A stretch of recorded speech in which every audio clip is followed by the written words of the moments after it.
बागवानों के हितों में आ गया सबसे बड़ा फैसला। अब हिमाचल में नहीं कटेंगे वन भूमि पर सेब के बगीचे। सुप्रीम कोर्ट ने हाई कोर्ट के फैसले को पलटा। सुप्रीम कोर्ट ने अपनी टिप्पणी में कहा, हाई कोर्ट ने ऐसा आदेश पारित कर गंभीर भूल की, इसके बहुत व्यापक और कठोर परिणाम होते। नमस्कार, हिमाचल दस्तक टीवी लाइव में आप सभी का स्वागत है। मैं हूं आपके साथ प्रवीण मुंगटा। हिमाचल के सभी बागवानों के लिए राहत भरी खबर है। बीते कई वर्षों से जो लगातार वन भूमि पर सेब बगीचों को हटाने, उन्हें काटने को लेकर बीच बीच में आदेश आते रहते थे, अब वो नहीं आएंगे। सुप्रीम कोर्ट ने हाई कोर्ट के फैसले को पलट दिया है। वन भूमि पर सेब बगीचों को काटने पर सुप्रीम कोर्ट ने रोक लगा दी है। सुप्रीम कोर्ट ने टिप्पणी करते हुए कहा कि हाई कोर्ट ने ऐसा आदेश पारित कर गंभीर भूल की, इसके बहुत व्यापक और गंभीर परिणाम होते। आपको बता दें, हाई कोर्ट ने अपने 2 जुलाई के आदेश में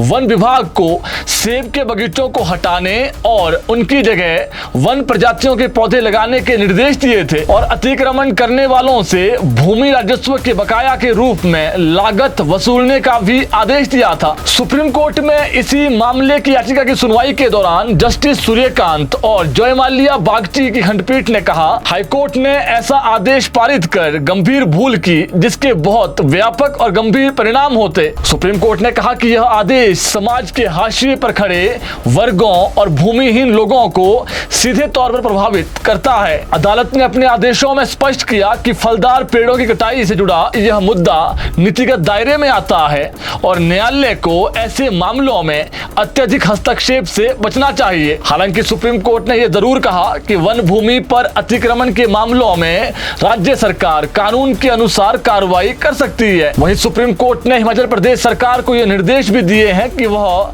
कल्याणकारी राज्य की भावना को ध्यान में रखते हुए एक प्रस्ताव तैयार करें और उसे केंद्र सरकार के समक्ष रखें, ताकि प्रभावित लोगों के हितों की रक्षा हो सके। आपको बता दें, हाई कोर्ट के आदेशों के बाद अभी तक सैकड़ों की संख्या में सेब के फलदार पेड़ काटे जा चुके हैं। हाई कोर्ट के इसी फैसले को फिर सुप्रीम कोर्ट में याचिका के माध्यम से चुनौती दी गई थी, जिसके बाद अब सेब के बगीचों को काटने पर सुप्रीम कोर्ट ने रोक लगा दी है। शिमला के पूर्व में डिप्टी मेयर रहे टिकेंद्र पंवर और सामाजिक कार्यकर्ता राजीव राय की याचिका पर सुनवाई के बाद सुप्रीम कोर्ट ने यह आदेश जो है वो पारित किए हैं। आपको बता दें, सुप्रीम कोर्ट में जो याचिका डाली गई थी उसमें इस बात का उल्लेख था कि 18 जुलाई 2025 तक चैथला, कोटगढ़ और रोहडू जैसे सेब बाहुल्य क्षेत्रों में 3,500 से अधिक सेब के पेड़ काटे जा चुके हैं, जिससे लोगों की रोजी रोटी चलती थी। इतना ही नहीं, इस बात का उल्लेख भी किया गया कि लगभग अगर ऐसे ही आगे पेड़ों की जो कटाई है वो चलती रही तो 50,000 से अधिक पेड़ों के काटने की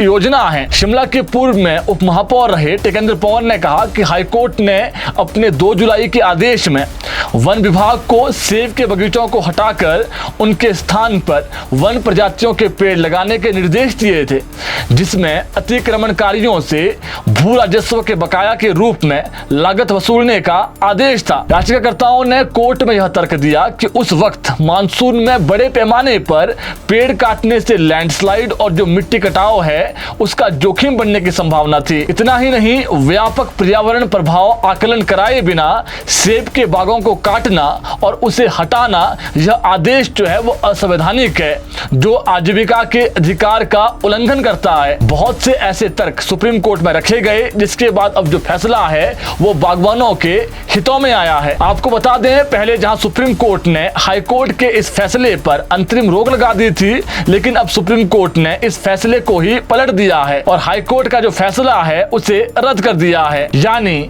अब फलदार सेब के पौधे जो वन भूमि पर है वो नहीं कटेंगे। हालांकि एक महत्वपूर्ण बात जो आपके लिए जानना बेहद जरूरी है वो ये है कि वन भूमि पर यह आदेश केवल और केवल फलदार पौधे न काटने को लेकर आया है। वन भूमि पर अगर किसी ने सेब के पौधों को छोड़ कुछ और अतिक्रमण किया है तो उस पर राज्य सरकार कानून के अनुसार कार्रवाई कर सकती है। यानी किसी का अगर घर है, होटल है या कुछ और है तो उस पर राज्य सरकार जो है वो कानूनी कार्रवाई कर सकती है।